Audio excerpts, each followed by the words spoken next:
This is the Lockpicking Lawyer, and today we're going to be opening this arcade cabinet.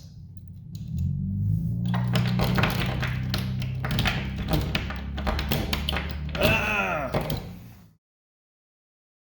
Well, after like 5 minutes of messing with this fucking wafer jiggler, I finally got it open, so I'm not a very good lockpicking lawyer. But yeah, this is a Klax machine I found on the marketplace for not too much money, so I was like, what the heck. I buy it just for shits and giggles. When I get bored of it, I'll sell it. Also, it's got these pretty nice four-way joysticks. Maybe I could put the monitor in it vertically for a while, because this is interchangeable. This is a JAMA cabinet, so I could put that in vertically for a while and play some other games or whatever. So yeah, might be a fun game to screw around with until I get rid of it for other games I want more. But yeah, it came up cheap on the marketplace for, I think it was like $300, but well, I guess that's a going rate for Klax, since nobody likes Klax, so whatever. So this cabinet's a little bit funky. I think it's a little bit dirty. Monitor appears to be like a Wells Gardner of some sort, so that's nice. So I had to get the back off in order to do this. Oh, that's spiderwebby. And that allows you to do this.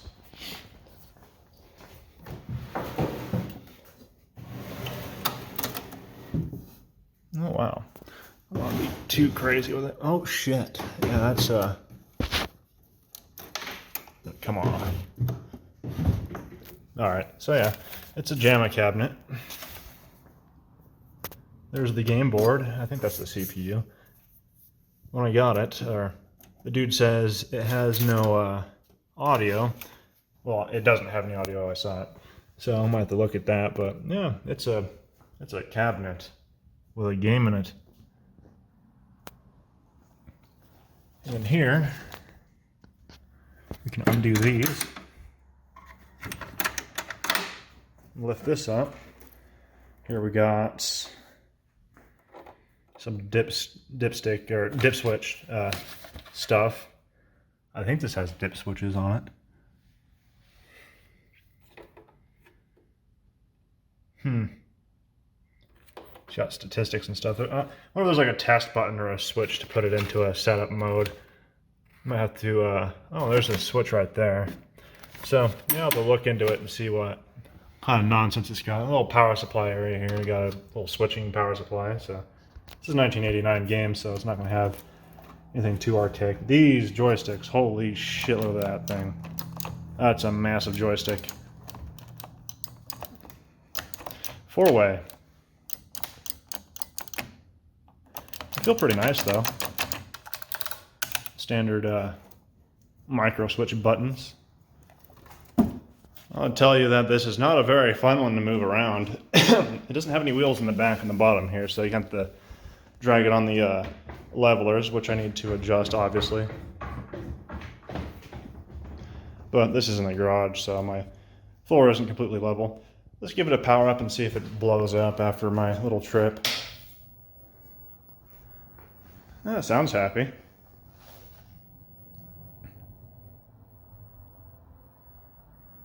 Or maybe not.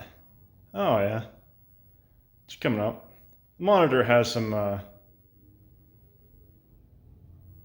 funk as it comes up, but otherwise, it seems to be working. It's on free play, I think. And there's no audio.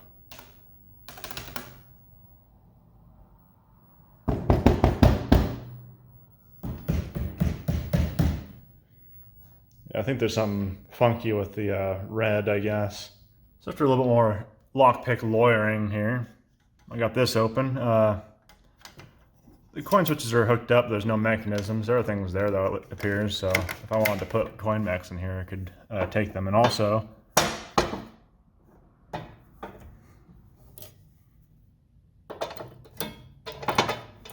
this is that kind of standard over-under coin mechanism.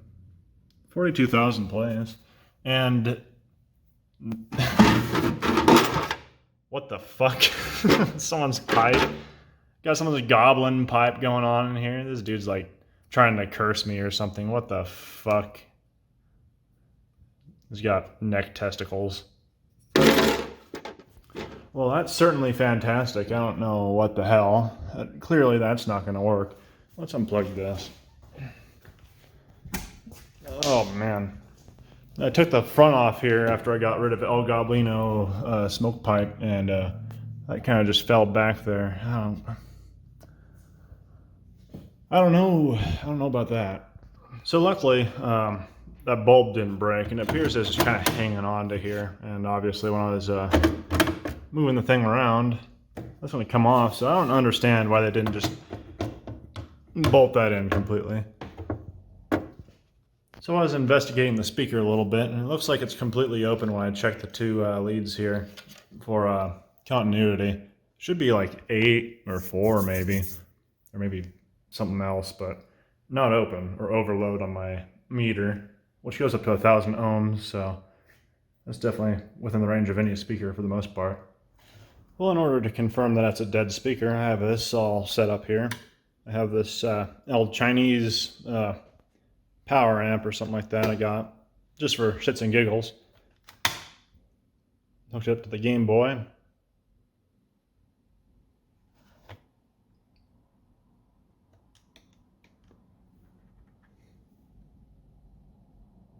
Nothing. So that is a dead speaker. Unfortunate. Well, since I know the speaker doesn't work for a fact now, I guess I'll just do a little bit of an autopsy on it and see what kind of goodies it has inside, since this is all glued together. I got this back cap off of it. Had some glue and it's like magneted on there. A little bit of a screwdriver to get that off. I could probably save a magnet off that. I could probably pry that magnet off that and keep that. But yeah, I guess I'll just take a knife and cut it open and see what's going on, because obviously this is not going to work. It's not like something simple where this just came off in here or right here. I don't know. Maybe I could check continuity from here to here, but I mean, that's soldered on there, so there's going to be really no point. Yeah, I just double checked that. There really is no point, because from there it goes inside the cone here, through the center here, and to the coil. And obviously there's something wrong with the coil because it's open, so. Oh, come on. Well, just tear it. It sucks, but that's just how it is.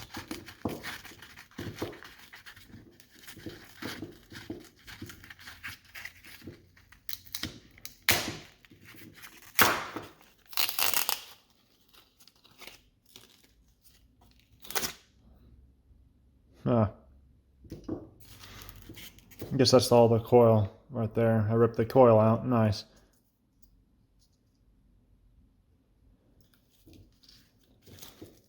Yeah. That's all there is to it. It's dead now. Yeah, I guess the idea behind that working is that it gives a charge to the coil when you put power through it, and it makes it move through here, through the magnet. So, yeah, poor speaker. I'll see if I have to find a replacement for that or something. There's a little bit of work to be done on this thing. I got the light put back in, and you can sort of see it flickering and shimmering a little bit, so I think there's something wrong with the starter. The bulb should be good, I think.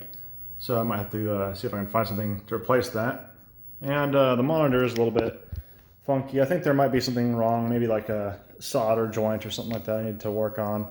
Because if I go behind there and take my my little plastic thing here and start tapping on the neck board, pick this up.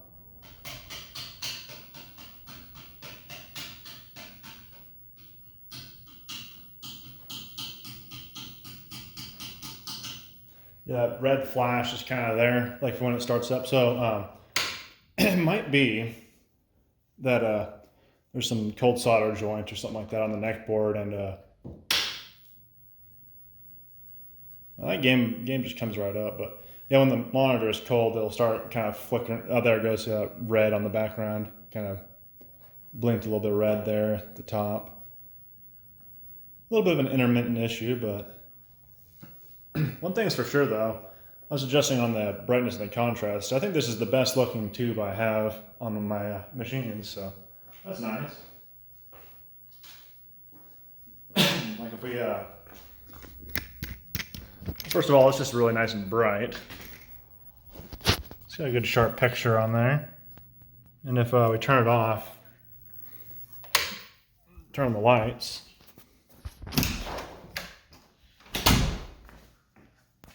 there's just very minor burn-in, just like kind of right there, probably from the Klax. But yeah, this is definitely an original monitor. Not too much burn-in. It's looking pretty good. So I took the warning label off the neck board here, and clearly, since I have watched one of Randy Frum's series is about how CRTs work, or monitors work, and all that good stuff, I'm clearly an expert. So right here, these pins right here in this circle here, those are for the socket on the tube. And you know what, it's a little bit loose, kind of wiggly, but what he said was the less voltage you have on one of your color pins, the brighter the color it is, because, you know, it's positive voltage, it's holding the electrons back. Or was it negative voltage? Well, anyway, this pin right here, this one right here, you can see the outline where the solder is broke. And actually, I think most of those are kind of goofy. Also, this ground wire is really fucked up, but I think that's where the red flashing is coming from. So I'll reflow that real quick and we'll see if I can make that go away. If we make that go away, if we can make that issue go away, I'm gonna put this all back together and then slap it over there. I need to get rid of that stupid microwave, and throw it in the trash, and then move my air compressor over, and I can set it over there. Then I'll be full up. There will be no more arcade machines going in here until the custom cabinet goes away, and or unless I find something that I want better than Klax, and I can sell off Klax, you know. So yeah, I'll reflow that crap and zip tie that shit back on there maybe, and we'll be ready to go, I think. I'll have to wait for a new speaker, obviously, and then I'll have to take apart the light fixture and see if I can find a starter for it. But yeah, so I had to drag this dumb thing clear over here, and I got my soldering iron out and reflowed those connections. So I guess I'm going to turn it on and see if it wants to cooperate. That should be pretty dry now. Yeah, let's go. Lights out.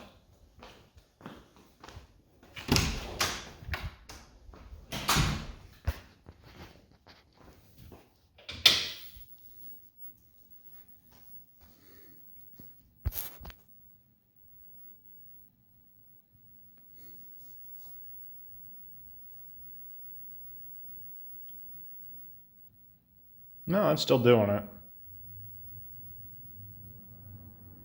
Did I make it worse? Where's my stick?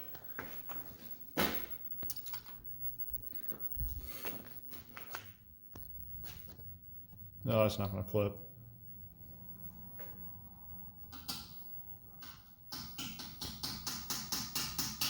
Yeah, it's still something loose or solder issues. Well, after I got back home, I was playing around with it a little bit more. I sprayed deoxit in the pots for the red and all that, and I kind of redid the solder a little bit more, just poking around.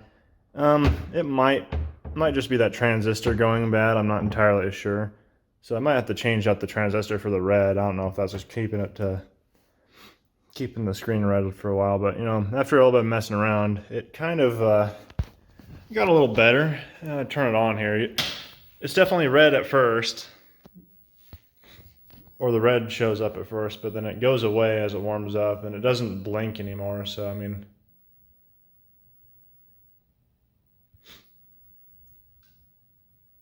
well, of course I say that, and then, you know, it starts blinking again. Very odd issue.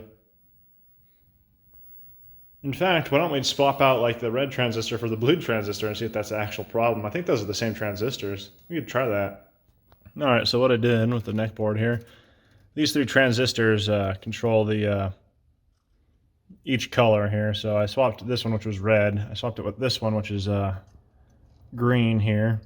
So if I turn it on and the screen is green and blinking green, then I know it's going to be that transistor. If not, then it's something else. So troubleshooting time. Goody.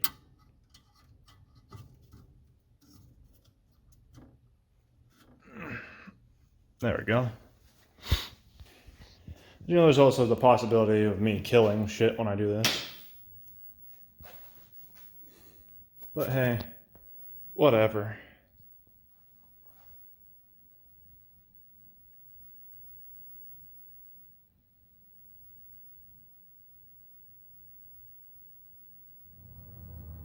Or it's just not going to do anything.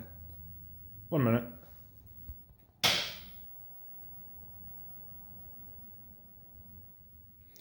Yeah, the red's still there.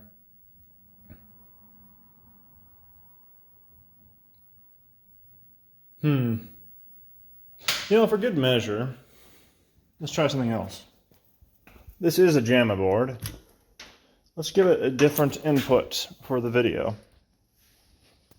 So I got my Raspberry JAMA setup thing going on in here, and hopefully it doesn't flip over on top of the Klax board. Oh, let's unplug that in first.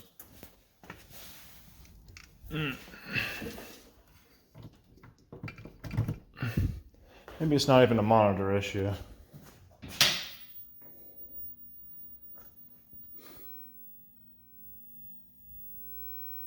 Now I'm hearing some funky noise going on here. Yeah, it's still red. It's a monitor issue.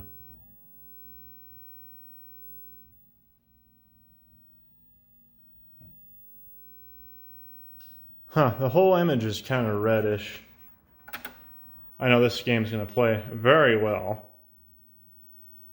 on a machine that only has 2 4-way joysticks instead of 2 8-way. So that's all nice and handy. We got some goofy shit going on up here.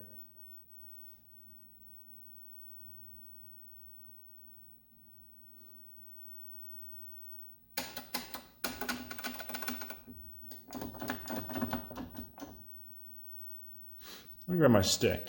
Where's my stick at? Tap, tap.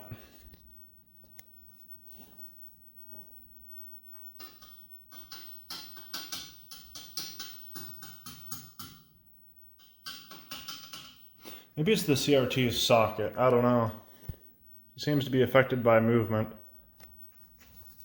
There's nothing else. It's like a cold solder joint. I don't get what's going on up there.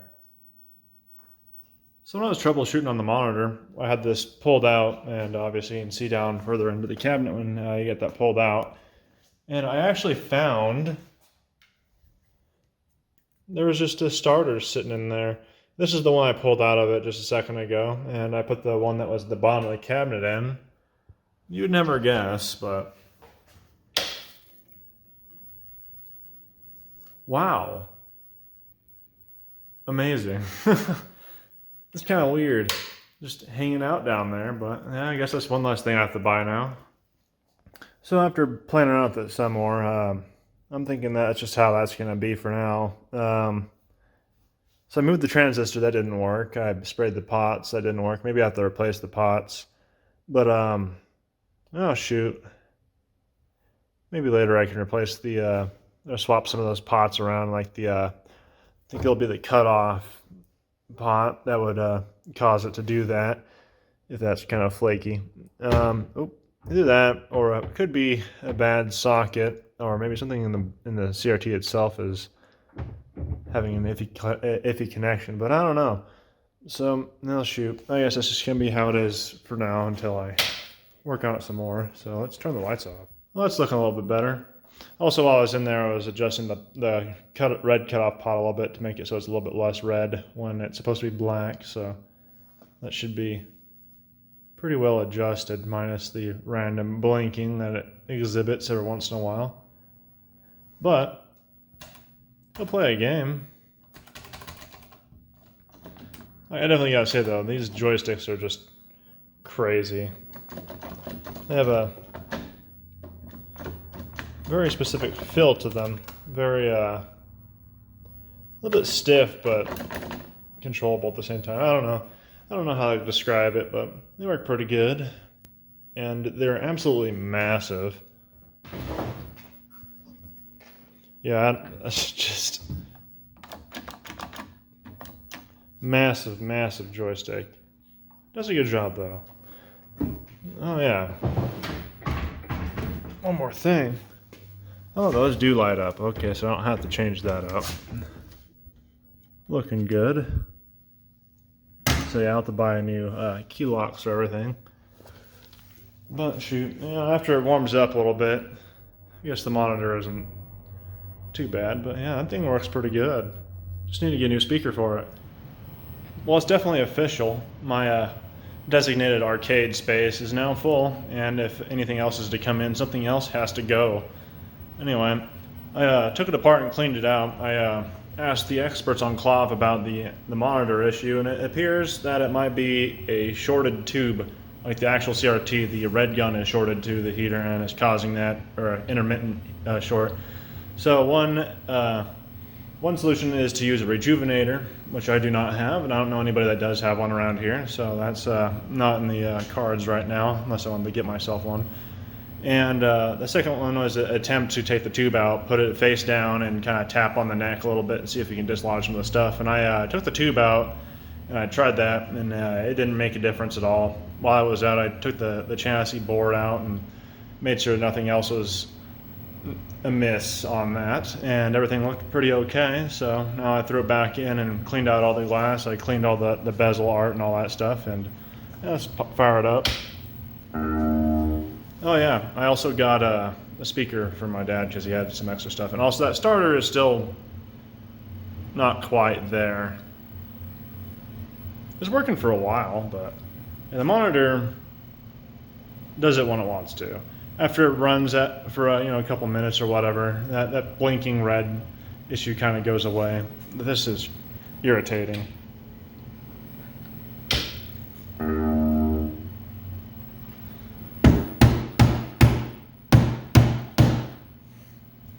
That's making the red blink come back. I guess I'll just have to deal with that for now. Whatever. So let's play a game of Klax and see what it's like. And that darn light's still over there blinking and all that, but I let the monitor run for a little bit, so it should blink less for us. While I show you Klax, which you've probably already seen. You can start at any wave. I'll start 6. Klax wave. Guess you have goals for making Klaxes, which are basically 3 in a row.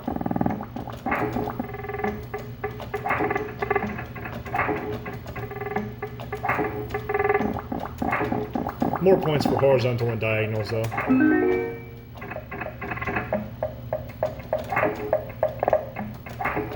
I'm not very good at this.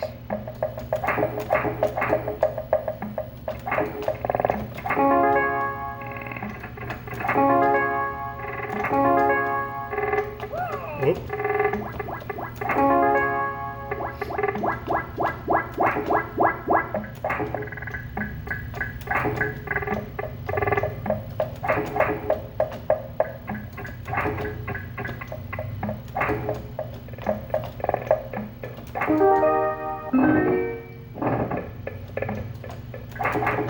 Yes, I totally meant to do that.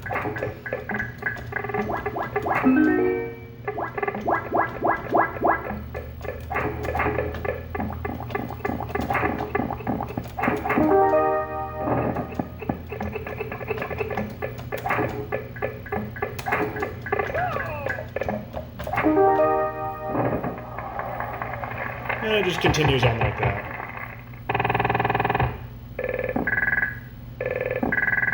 Diagonal wave. Different waves make you do different things, such as diagonals or a certain amount of score or whatever. So it's a pretty simple game, but yeah, it's just Klax. Anyway, that's about it for now.